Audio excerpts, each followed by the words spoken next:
Welcome to the success stories of millionaires. Can you become a millionaire by following our protagonist's formula? Let's find out. What do you do when you are a working-class kid from the Bronx, the son of Jewish immigrants, with no formal training, no connections in the glittering world of high fashion, but you possess a singular, burning vision of an American elegance that does not yet exist?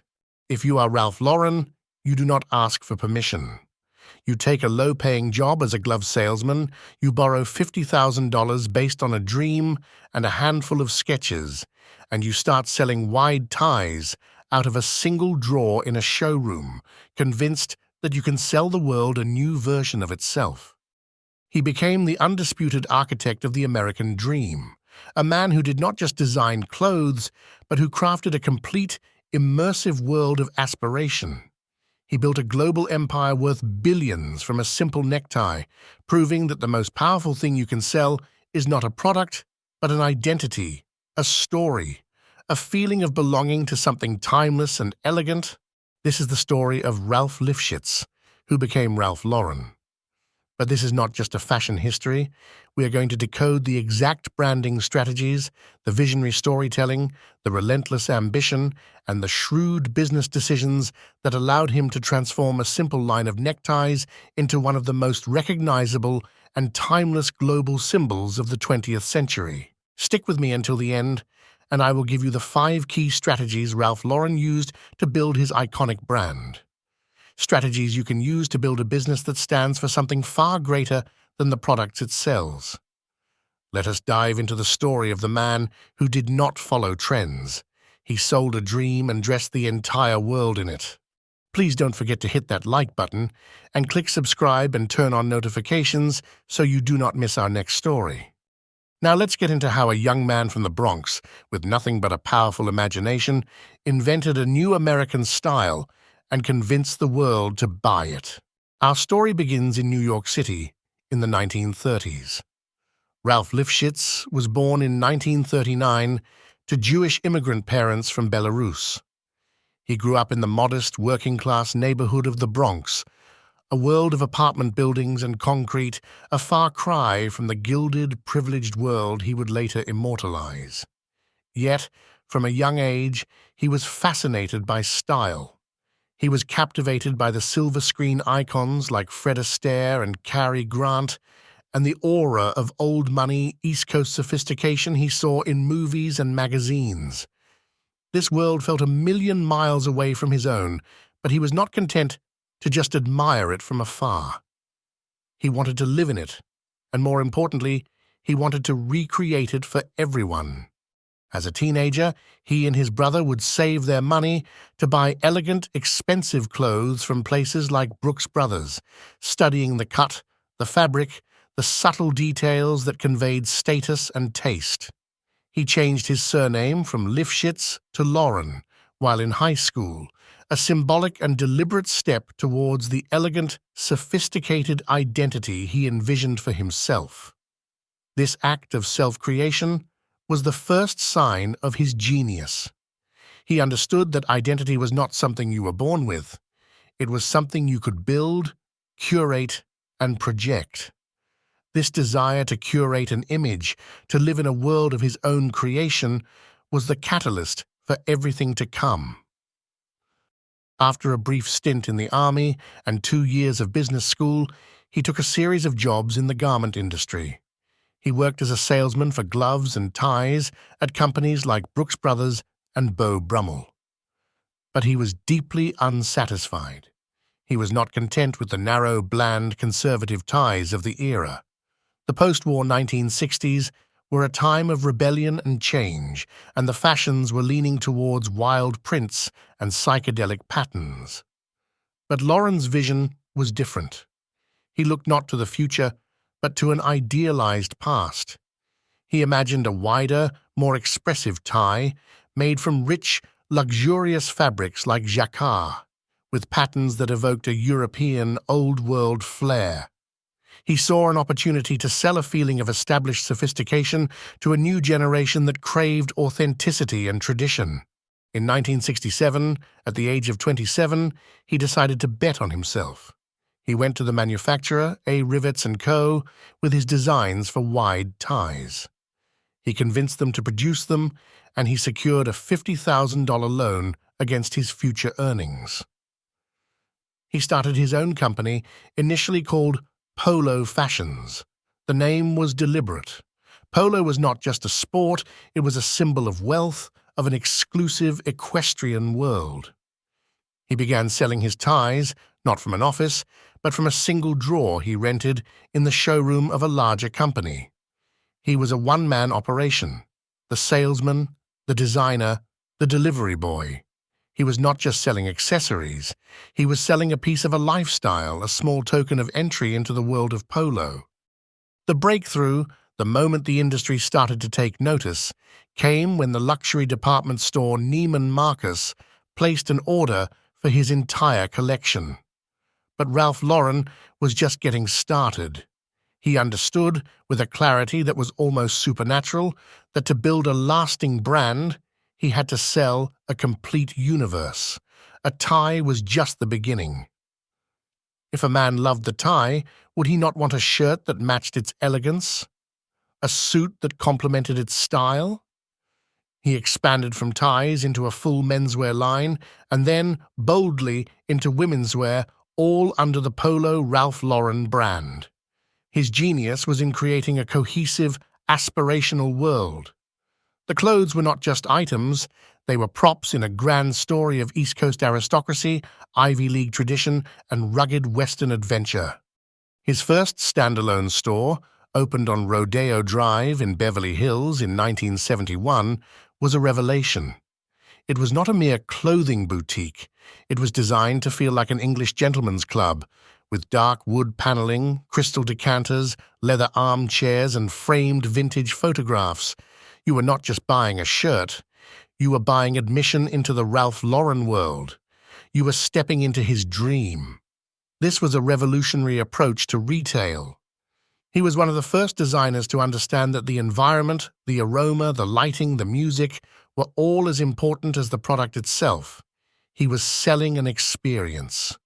The grind to expand and protect this vision was immense and fraught with challenges. The 1970s were a period of aggressive expansion. He launched the iconic polo player logo, which would become one of the most recognized symbols in the world. But this growth required capital, and he made the difficult decision to sell a majority stake of his company to a venture capital firm in 1972. This infusion of cash fueled growth, but also came with immense pressure and a loss of control. He famously clashed with the new management over the direction and quality of the products. He was a perfectionist, and any dilution of his vision was a personal insult. This conflict culminated in him buying back the company in the 1980s, a move that required him to take on significant debt but restored his absolute creative control. It was a testament to his belief that the brand was his story to tell and no one else's. He relentlessly broadened his brand's horizons, masterfully launching different lines to capture different segments of the market without diluting the core brand's prestige. There was the ultra-luxury Purple Label, the rugged Double RL, which channeled the spirit of the American West, and the more affordable Chaps line, which brought his aesthetic to department stores. He was a master of what we now call tiered branding. He also understood the power of cultural placement. He fought for and won the right to design the costumes for the film The Great Gatsby in 1974. His designs for Robert Redford did not just dress the character, they defined the entire visual tone of the film and cemented Lauren's status as the arbiter of American classic style. Perhaps his most iconic and commercially transformative moment was the introduction of the polo shirt in 1972, featuring the now world-famous embroidered polo player emblem. It was not just a shirt, it was a walking billboard, a canvas for his brand's symbol. It became a global status symbol, a piece of accessible luxury that allowed millions of people who could never afford a full Purple Label suit to wear the Ralph Lauren dream. This one product, more than any other, scaled his brand to every corner of the globe. It was a masterpiece of marketing, creating aspiration and accessibility in a single, perfect product. In the 1990s, he took a massive, audacious risk that perfectly illustrates the breadth of his vision. He launched a full home furnishings collection. He was not just selling sheets and towels, he was selling the entire Ralph Lauren lifestyle. He was convincing people to wake up in his world, to eat in it, to sleep in it. It was a bold move that many thought was a bridge too far, but it was a monumental success, proving that his brand was bigger than fashion. It was a complete universe. The road was not always smooth. The company faced near bankruptcy in the late 1980s due to the debt from his buyback and overexpansion. He was forced to close stores and lay off staff, painful decisions for a man who saw his company as a family. But he navigated these crises with a fierce determination, always protecting the core image of the brand. He took the company public in 1997, an event that valued his empire in the billions and was a crowning achievement for the boy from the Bronx. Today, the man who started with a drawer of ties oversees a publicly traded global empire with annual revenue in the billions. His name is synonymous with an aspirational, all-American lifestyle that he invented whole cloth. He did not just build a fashion company.